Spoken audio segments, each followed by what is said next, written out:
فاكرين زمان واحنا كده راجعين من التمرين كده في عز الحر، واول حاجة كنا بنقف كده فيها عند كشك كده ونشرب الزبادو البارد والقوام الكريم والطعم اللي بيوقفنا بعد اللعب والتعب. دلوقتي هنعمله في البيت بنفس الطعم والقوام الاصلي، وكأنك رجعت الايام التمرينات. بجد هتعملي احلى زبادو كريم وجميلة جدا. هتعبيه في ازازة، والازازة دي يا جماعة جميلة جدا، بتفكرنا بايام زمان، ايام الطفولة بتاعتنا. كان يجي رمضان علينا ونعمله في الازايز او نجيبه من السوبر ماركت. كنت اروح مع بابا، كان يروح يجيبه من السوبر ماركت كده لزوم كده. ساعات الواحد السحر بيه كنت اقول له بابا هاته يا بابا، كان بابا يجيبه لي يعني الله يرحمه.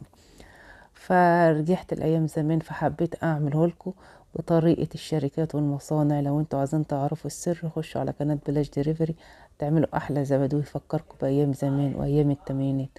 كل سنة وحضراتكم طيبين.